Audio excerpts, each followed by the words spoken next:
And tomorrow is the 150th anniversary of his birth. Born in Dublin, just down the road from here, in fact, by the Dart station in Sandymount, on the 13th of June 1865, and acclaimed during his lifetime. He was offered a knighthood in 1915, which he declined. He won the Nobel Prize for Literature in 1923, which he accepted, and he has now read the world over. To celebrate the greatness of Yeats, I'm joined in studio by Niall McMonigal. Niall, thank you for coming in. Everybody knows he's great, but what makes Yeats great? Well, you know, when Yeats was a schoolboy, he was called the insect collector, and he says, I was worst of all at literature, for we read Shakespeare for his grammar exclusively. But then you go on to read Yeats's poetry, and you are reading a fascinating life of a man and a fascinating life of a nation, and both, as it were, came together. He wrote out of his personal life. He tells of his falling in love, his misfortune in love, his heartbreak, growing old, the importance of art. But his poems also contain names and dates, the stuff of history and newspaper headlines. And he writes about being Irish. He writes about the terrible beauty of an emerging independent Ireland. He writes about the ancient world. And the older he got, Sean, the greater the poetry, which is very unusual. Like good wine. Well, he improved with age, did he? But Wordsworth didn't. Yeats certainly did. And, I mean, he's part of our DNA. We all know the Lake Isle of Innisfree. He gave us unforgettable images. He has a very distinctive tone of voice. It's authoritative, it's didactic, it's compelling, and it's celebratory. And I think Seamus Heaney put it very well when he said, Yeats put Ireland among the nations of the world. He is there in a way a mountain range rises above a plain.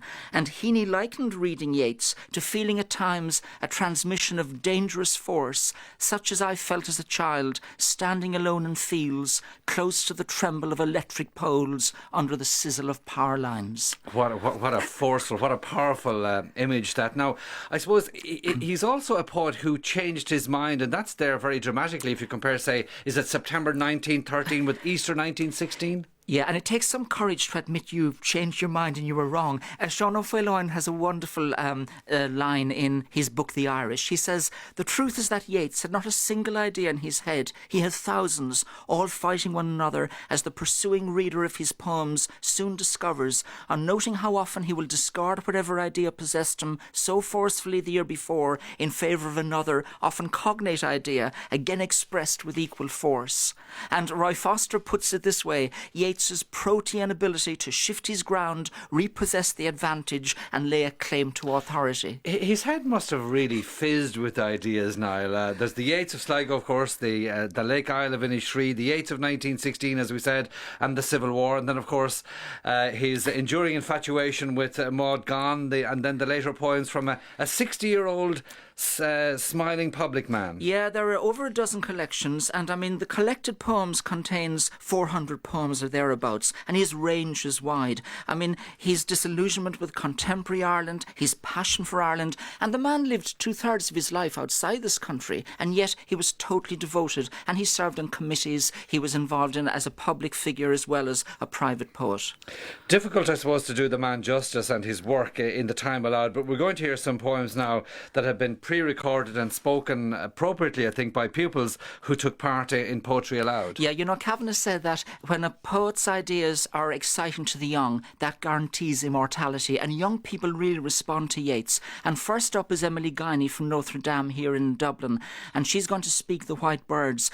It's a poem filled with longing and desire, and it's a love poem to Maud Gonne. And the story goes that one afternoon Maud Gonne and Yeats were walking on the cliffs of Howth. It was the day after Yeats had proposed to Maud Gonne for the first time and had been rejected. And they were resting when 2 seagulls flew over their heads and on out to sea. And Maud Gonne said that if she was to have the choice of being any kind of bird, she would choose to be a seagull. And 3 days later, Yeats sent her this poem. It's written by a dreamy 27-year-old. It's romantic. It's got a beautifully long, haunting line. And it paints an ideal picture of an ideal world. The White Birds. I would that we were, my beloved, white birds on the foam of the sea. We tire of the flame of the meteor before it can fade and flee. And the flame of the blue star of twilight, hung low on the rim of the sky, has awaked in our hearts, my beloved, a sadness that may not die. A weariness comes from those dreamers, dew-dabbled, the lily and rose. Ah, dream not of them, my beloved, the flame of the meteor that goes, or the flame of the blue star that lingers, hung low in the fall of the dew. For I would we were changed to white birds on the wandering foam, I and you. I am haunted by numberless islands, and many a Danaan shore, where time would surely forget us, and sorrow come near us no more. Soon far from the rose and the lily, and fret of the flames would we be, were we only white birds, my beloved, buoyed out on the foam of the sea. Dream on, Yeats. Yeah, The White Birds, beautifully read there by Emily Guiney. A poem full of passion and longing, but as you say, it didn't do the trick. No, but Morgan did say to Yeats later on that he wouldn't have written those marvellous poems if he hadn't known unrequited love. And there were 9 major figures, all women, in Yeats's life. I mean, he was a man for the women, and they inspired him. Yes, and they were both, I think, in their early 20s Yes, when they met first. And the troubling of his life began, is how he put it. They met in London. Well, he certainly. Well, he wasn't short of different women to try to woo, as there were. If there were 9 different ones in his life, so to speak. Now, your next choice, Niall, a different one in the sense that it's a more public rather than a private one. Yes, this is The Fisherman, written in 1914. Yeats has a great command of the line. He really knew how to make and shape a stanza, and we know from his poem September 1913 that he berated the Irish for their small-mindedness, their mean-mindedness, and so in this poem he rejects reality and creates his ideal Irishman, a wise man who lives a wholesome, simple life in Connemara. And Yeats himself said that a poet should think like a wise man, but express himself as one of the common people. And the images here have a stark, immediate beauty to them. And here it's spoken for us now by Ree Galway from Milltown Presentation Secondary School in County Kerry. The Fisherman. Although I can see him still, the freckled man who goes to a grey place on a hill, in grey Connemara clothes, at dawn to cast his flies. It's long since I began to call up to the eyes this wise and simple man. All day I'd looked in the face what I had hoped it would be, to write for my own race and the reality. The living men that I hate, the dead man that I loved, the craven man in his seat, the insolent unreproved. And no knave brought to book who was won a drunken cheer, the witty man and his joke, aimed at the commonest ear. The clever man that cries the catch cries of the clown, the beating down of the wise and great art beaten down. Maybe a 12 months since, suddenly I began, in scorn of this audience, imagining a man, and his sun-freckled face and grey Connemara cloth, climbing up to a place where stone is dark with froth, and the downturn of his wrist when the flies drop in the stream. A man who does not exist, a man who is but a dream. And cried, before I am old, I shall have written him one poem maybe as cold and passionate as the dawn. There's Yeats looking at an ideal, but idealism did emerge in 1916, of course, and Yeats realised that he had misjudged the men and women of Ireland and praised them for their vivid faces and for making possible the terrible beauty that became the country we now live in today. Yeah, I suppose an example of what you were referring to earlier, Niall, about how he often took as his subject matter the people and the events of his time. Yes, I mean, this was new to poetry, really. I mean, obviously, since then, people have often written out of their very personal lives. But Yeats said that all that is personal soon rots. It must be packed in ice and salt. So he was able to shape the friendships and his involvement with public life into extraordinarily well-made poems. Now, the Gorbood sisters and Lissadell in Sligo, they feature in the next poem. Oh, this is one of the most beautiful and most beautifully sad of all of Yeats's poems. And in a letter to Eva Gorbood, dated 1916, Yeats wrote, "Your sister and yourself, two beautiful figures among the great trees of Lissadell, are among the dear memories of my youth." And 11 years later, in 1927, Yeats remembered these remarkable, politically engaged women, Eva Gorbood and Con Markovich. Eva had died in 1926 and Markovich the following year. And now so they're both dead, and he addresses them as shadows. And we have a recording now, I think, of Gianna Norden speaking it. In memory of Eva Gorbood and Con Markovich. The light of evening. Lissadell. Great windows open to the south. Two girls in silk kimonos. Both beautiful. One a gazelle. But a raving autumn shears blossom from the summer's wreath. The older is condemned to death, pardoned, drags out lonely years conspiring among the ignorant. I know not of the younger dreams, some vague utopia, and she seems, when withered, old, and skeleton gaunt, an image of such politics. Many a time I think to seek one or the other out and speak of that old Georgian mansion. Mix pictures of the mind, recall that table and the talk of youth. Two girls in silk kimonos, both beautiful, one a gazelle. Dear shadows, now you know it all the folly of a fight with a common wrong or right. The innocent and the beautiful have no enemy but time. Arise and bid me strike a match, and strike another till time catch. Should the conflagration climb, run till all the sages know we the great gazebo built. They convicted us of guilt. Bid me strike a match and blow.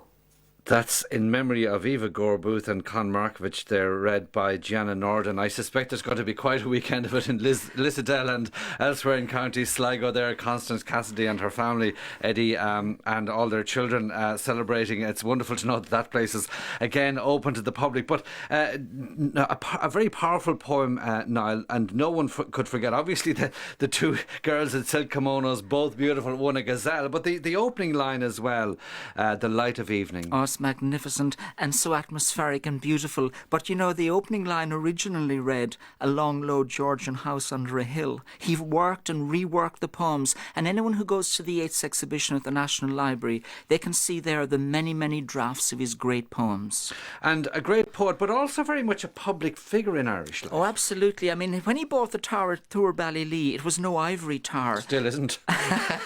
And, you know, for example, Yeats called for protests against the Dublin celebrations of Queen Victoria's Jubilee in 1897. He was against Victoria's visit in 1900. He was pro-divorce. He co-founded the Abbey Theatre. He was a committee man, an inveterate writer of letters to the editor. He was a senator, and he was involved in the design of the new coinage for the state. So he gave a lot of his time to public happenings and events as well. Now, what's this that we talked about all his women earlier on? This about a rejuvenation operation that he had in 1934 when he was all of 69 years of age. Yes, this is the Steinach rejuvenation, monkey glands and all of that, and this was supposedly to restore his sexual potency. Now, the scholars can't really speak for Yeats in bed, but the operation certainly liberated his imagination, and the poems he wrote then in his final years, he considered them to be among his very best work. Was there a darker side as well, though? Flirting with fascism, perhaps? Oh, look, this is the tricky one, Sean. And the simple thing to say here is to quote a friend of Yeats, Dermot MacManus, and they were friends since Civil War days. And MacManus said of Yeats that he was not a fascist, but he was an authoritarian. And he believed that the family and the individual are wiser than governments. But that's hardly a stereotypical fascist credo. And he admired aspects of fascist Italy in the 1920s, but he was more a Cosgrave man than a De Valera man in the 30s. And he did sympathise briefly with the blue shirts. But look, that's for another day. OK, now to end we have two more poems. First, Kevin Bushell of Belvedere College will speak an extract from one of the very late poems, Under Ben Bulben. And here's Yeats, ready for death, and he had taken stock, and in this he gives advice to young Irish poets, and then he gives directions for how he would like to be buried and where. Under Ben Bulben. Under bare Ben Bulben's head in Drumcliff churchyard Yeats is laid. An ancestor was rector there long years ago.